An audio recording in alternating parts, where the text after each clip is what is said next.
Assalamualaikum warahmatullahi wabarakatuh. Perkenalkan, nama saya Laude Alisha STMDev. Saya dosen di Fakultas Ekonomi dan Bisnis Universitas Papua, Prodi Ekonomi Pembangunan. Perkenankan, pada kesempatan kali ini saya akan menjelaskan tentang rencana pembelajaran semester mata kuliah analisis keuangan daerah. Mata kuliah ini adalah mata kuliah minat dengan bobot teori 2 SKS dan praktek 1 SKS yang akan dilaksanakan selama 1 semester ke depan. Mata kuliah ini akan disampaikan dengan metode delivery, interaction, dan assessment. Sesuai dengan CPL Prodi, diharapkan dengan mata kuliah ini mahasiswa memahami konsep, materi, dan metode keilmuan bidang studi ekonomi dan bidang yang serumpun terkait dengan desentralisasi fiskal, struktur APBD, sumber-sumber pendapatan daerah, analisis potensi pendapatan daerah, analisis pendapatan daerah, analisis belanja daerah, analisis pembiayaan daerah, laporan keuangan pemerintah daerah, analisis kinerja keuangan daerah, dampak pengeluaran pemerintah terhadap pembangunan daerah. CPL lainnya yang dibebankan oleh Prodi, diharapkan mahasiswa menguasai kebijakan di bidang ekonomi yang terkait dengan keuangan daerah dengan poin-poin yang tadi telah saya sampaikan. Mahasiswa juga diharapkan mampu mengambil keputusan secara tepat dalam konteks penyelesaian masalah bidang keuangan daerah. Selama 10 kali pertemuan dari materi pembahasan yang akan disampaikan, nanti akan diampu oleh 2 orang dosen. Yang pertama, Bapak Dr. Victor Umere, SE MSI, dan yang kedua saya sendiri, Laude Alisha SE MDev. Pada kesempatan pertama akan dibawakan oleh saya sendiri, itu akan menyampaikan tentang desentralisasi fiskal. Yang kedua akan menyampaikan terkait dengan struktur anggaran pendapatan dan belanja daerah. Yang ketiga, saya akan menyampaikan terkait dengan sumber-sumber pendapatan daerah. Yang keempat, akan menyampaikan terkait dengan analisis potensi pendapatan daerah. Dan yang kelima, akan disampaikan terkait dengan analisis pendapatan daerah. Nah, sesudah itu akan dibawakan oleh Bapak Dr.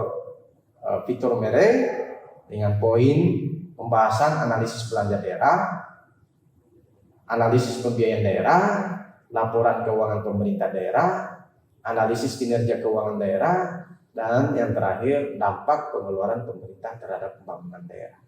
Tentunya dalam proses pembelajaran dengan model interaksi dan praktek tadi, diharapkan mahasiswa nanti dapat belajar dengan metode-metode kasus yang faktual yang ada di wilayah mereka masing-masing.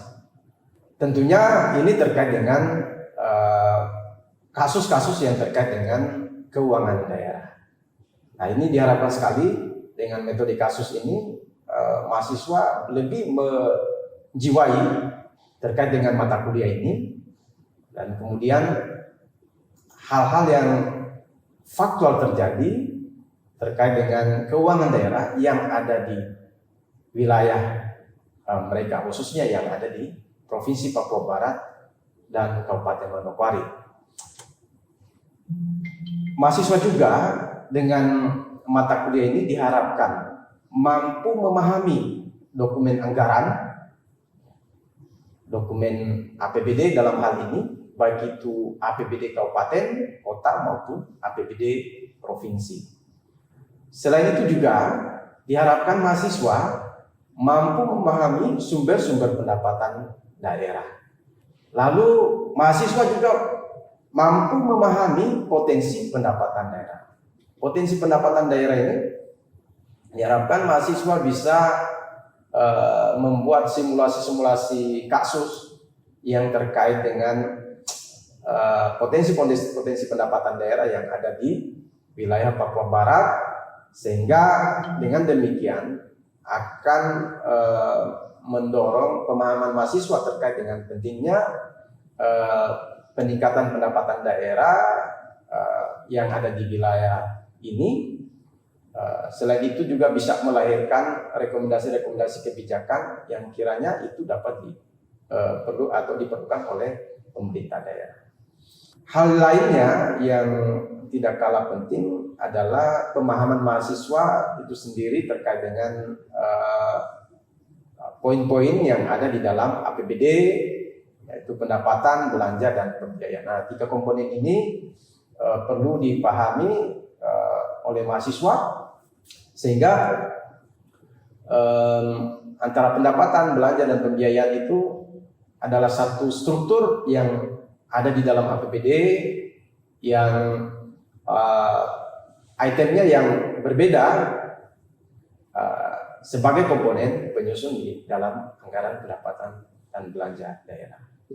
Mahasiswa harus memahami hal ini, tentunya akan diikuti dengan kasus-kasus yang terkait dengan laporan keuangan yang ada di pemerintah Papua Barat atau pemerintah Kabupaten Manokwari khususnya ya. Lalu terkait dengan analisis kinerja keuangan daerah, ini tentunya penilaian terhadap seluruh kinerja keuangan daerah yang ada di pemerintahan daerah, khususnya yang ada di kabupaten, kota, dan provinsi, pemerintah provinsi yang ada di Papua Barat. Yang terakhir adalah pemahaman terkait dengan dampak pengeluaran pemerintah terhadap pembangunan daerah. Ya, tentunya dengan adanya kebijakan desentralisasi fiskal, apa dampak yang diperoleh oleh daerah akibat adanya delivery kewenangan tadi, delivery keuangan juga dari pemerintah pusat kepada pemerintah daerah, dan dalam kaitannya dengan peningkatan pendapatan asli daerah yang semuanya berujung pada bagaimana pembangunan di daerah. Ini semua akan disampaikan dalam semester ini dengan pengajar 2 orang, dan sumber pustaka utama yang akan dijadikan referensi di sini adalah tentunya yang pertama Mahmudi 2010 yang terkait dengan manajemen keuangan daerah, Masun Muhammad ya 2006 pengukuran kinerja keuangan sektor publik. Kemudian tentunya ini terkait dengan peraturan-peraturan, ada peraturan Menteri Dalam Negeri nomor 159 tahun 2007 tentang perubahan atas Permendagri 13 tahun 2006 terkait dengan pedoman pengelolaan keuangan daerah. Lalu terkait dengan PP nomor 12 tahun 2019 tentang pedoman pengelolaan keuangan daerah. Kemudian yang terakhir adalah Undang-Undang nomor 1 tahun 2020 tentang hubungan keuangan antara pemerintah pusat dan daerah. Itu saja. Terima kasih atas perhatiannya. Assalamualaikum warahmatullahi wabarakatuh.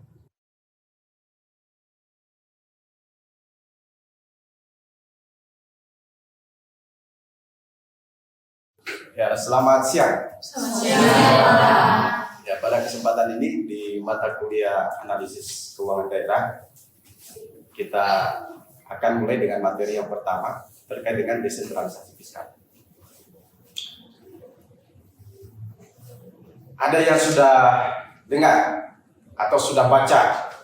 Mungkin kalau dengarnya nonton di TV bisa.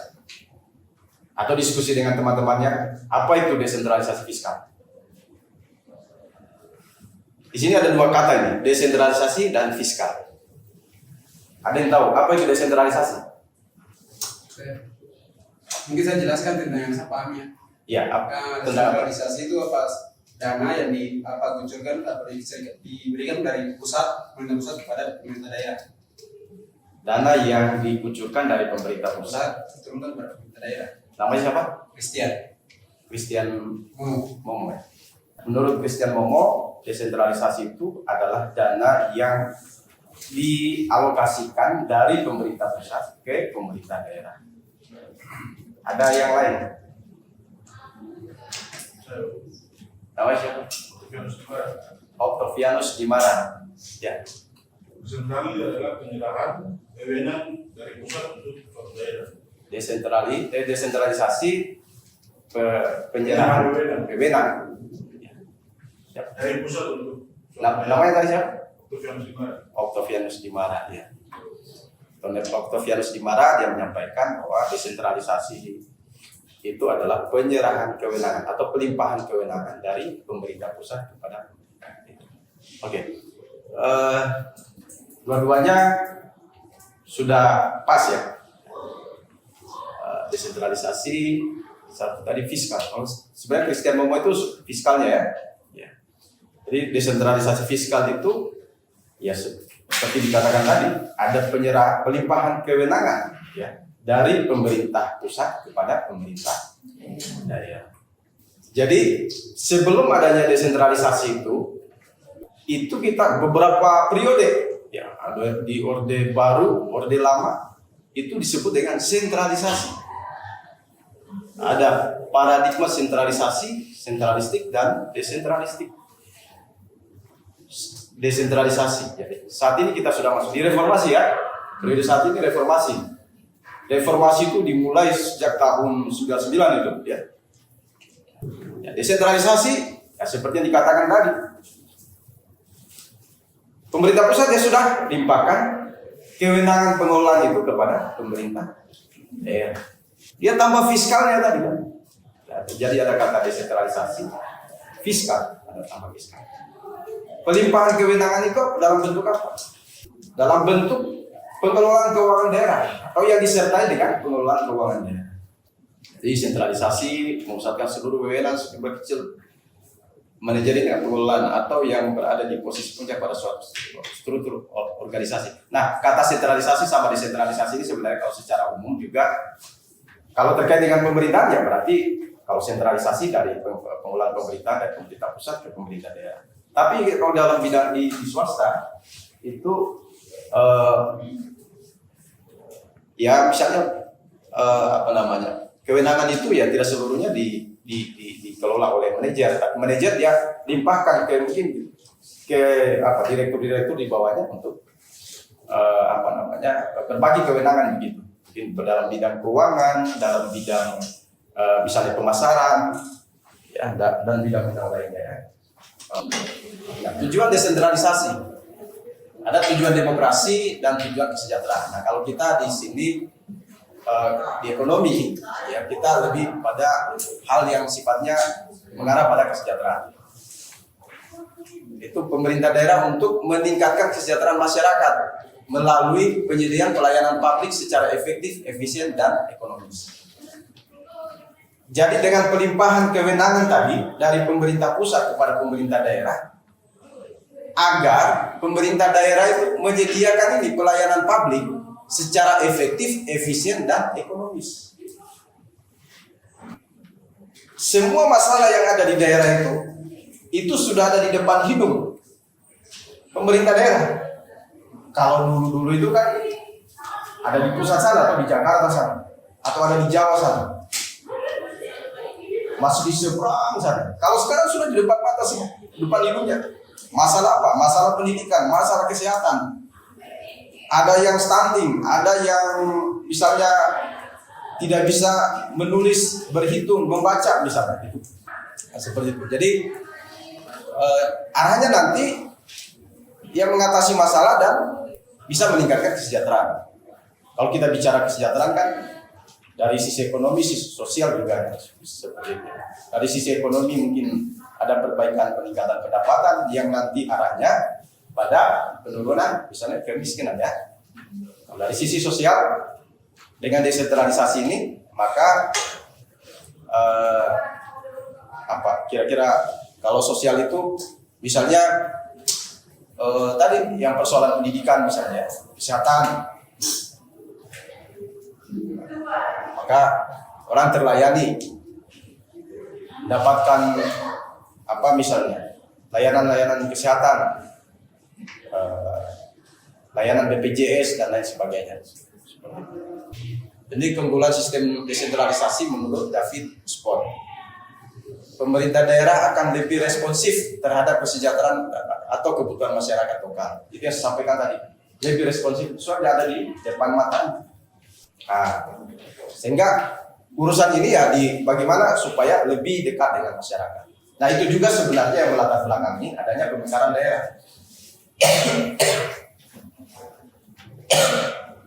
Pemekaran daerah ini kan supaya pelayanan itu lebih dekat. Bahasa Inggrisnya itu kalau Pak Prof. Mudrajat Kuncoro itu dalam bukunya How to Manage Public Services, how to manage, bagaimana mengatur, mengelola pelayanan publik supaya lebih dekat. Inti dari pemekaran itu. Yang nomor 2, lembaga yang menurut David Osborne ini keunggulan desentralisasi ya. Lembaga yang terdesentralisasi lebih efektif daripada lembaga yang tersentralisasi. Ya, maksudnya ini dari sisi lembaganya lebih efektif itu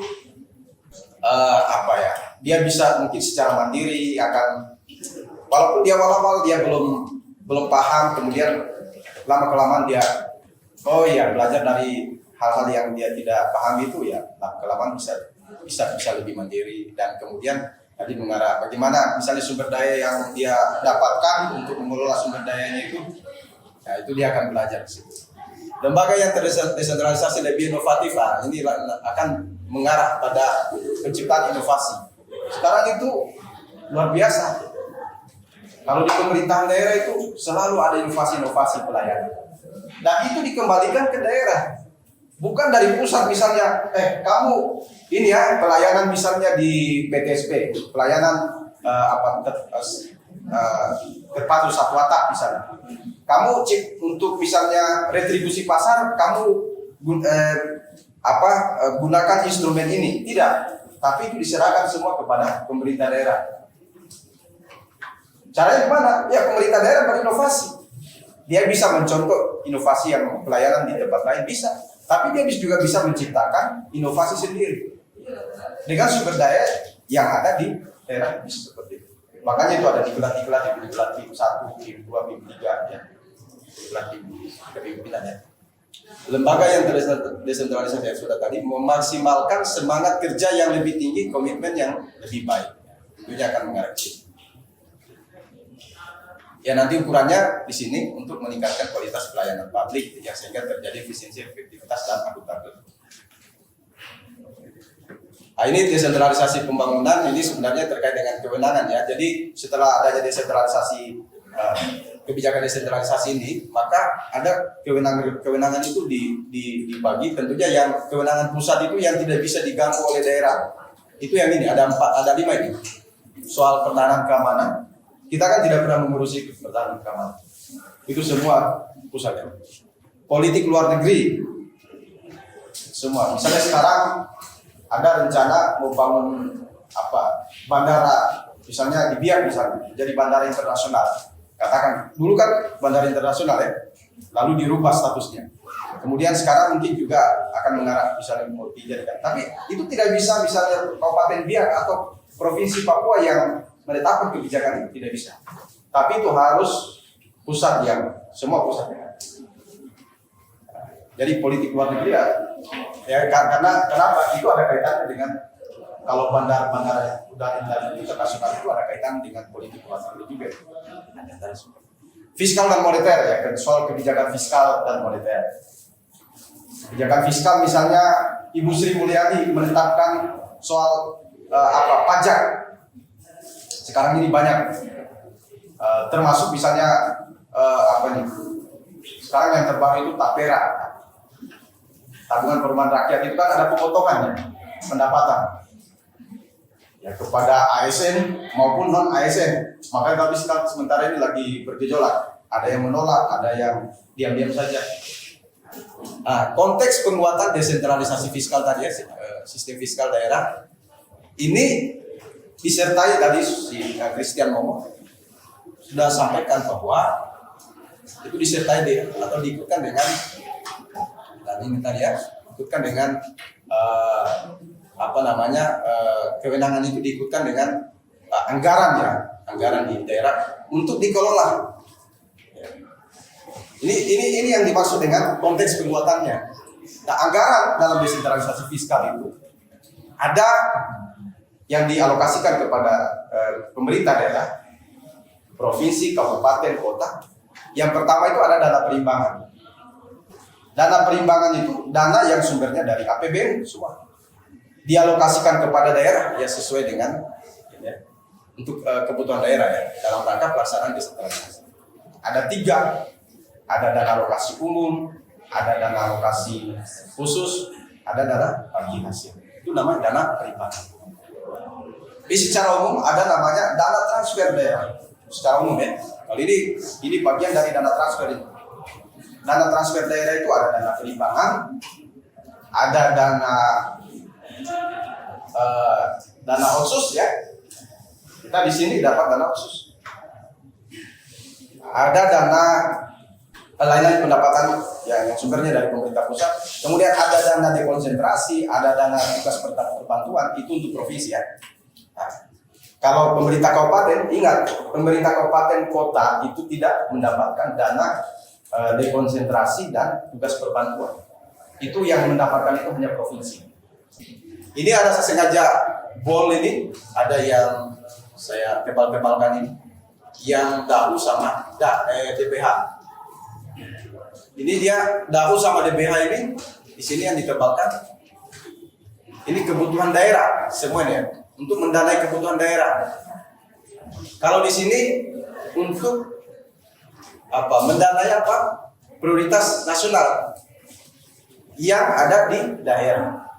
Jadi kalau yang dahu ini ya dialokasikan ini itu berdasarkan kriteria tertentu, ada nanti sebentar. Tapi diantara misalnya jumlah penduduk, luas wilayah, tingkat kemahalan, indeks kemahalan konstruksi. Begitu pula DBH.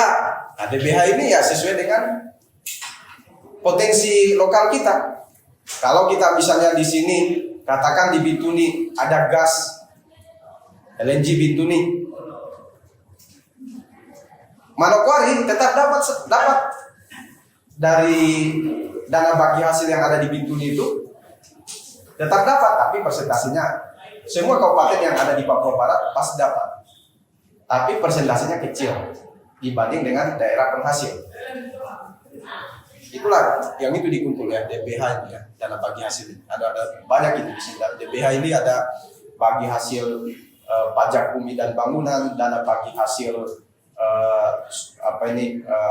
pengolahan kehutanan, pertambangan, minyak bumi, gas ya. Nah, gitu. Dikembalikan lagi ke daerah. Nah, tentunya daerah yang sumber daya alamnya lebih melimpah akan mendapatkan dana bagi hasil yang lebih besar. Sedangkan dana DAK ini merupakan prioritas nasional. Jadi ini beda ya. Jadi misalnya prioritas nasional itu kalau di dalam ini kan keuangan daerah. Anda sebelum bicara soal keuangan daerah, mesti ini sudah hilirnya ini.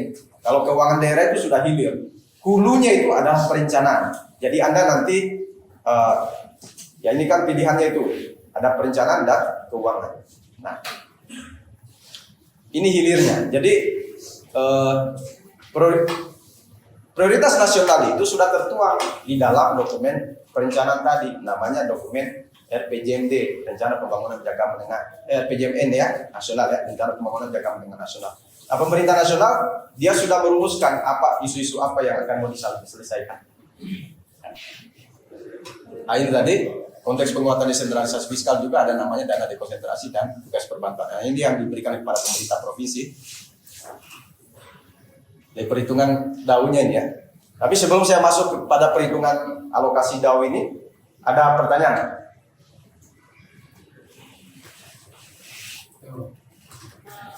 Christian mau lagi ya? Apa? Saya masih kurang paham tentang tadi dana apa alokasi umum alokasi khusus. Ya. Apakah dana alokasi khusus ini termasuk dalam apa dana otonomi khusus atau tidak? Atau dia misalnya dia satu paket atau tidak? Misalnya, Dana alokasi umum, apakah dia khusus ini? termasuk dana otonomi khusus? Ya. Bagus supaya memperjelas ya. Yang ini kan yang diberikan, dan otonomi khusus itu kan diberikan kepada pemerintah kabupaten kota, tapi juga kepada pemerintah provinsi ya. Nah, kalau di jilid 1 itu, ini kan sekarang dana otonomi khususnya jilid 2 toh? Jilid 1 itu dana otonomi khusus itu diberikan dulu. Ini saya ceritakan dulu proses alokasinya nih. Kalau soal ini pertanyaan soal dana otonomi khususnya. Di jilid 1 itu yang membedakan dengan jilid 2 ya, supaya Anda paham juga nih ya. Di jilid 1 itu alur alokasi dana otonomi khusus itu dari pemerintah pusat dia transfer ke rekening pemerintah provinsi. Setelah itu pemerintah provinsi dia hitung berapa yang dialokasikan kepada pemerintah Kabupaten Manokwari. Dulu dengan misalnya pemerintah Kota Sorong misalnya ya, masih kita belum mekar ya. Pada pemerintah Bintuni misalnya, Kabupaten Bintuni dan lain sebagainya yang ada di Papua. Kan jilid 1 itu kita belum mekar toh, masih dengan Sorong Raya itu. Di jilid 2 tidak lagi seperti itu. Nah, itu yang membedakan. Jadi dari pemerintah pusat langsung ditransfer ke pemerintah kabupaten kota. Itu mekanisme transfer.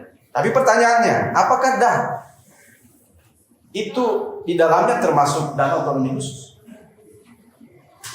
Tentu tidak ya, sudah pasti tidak.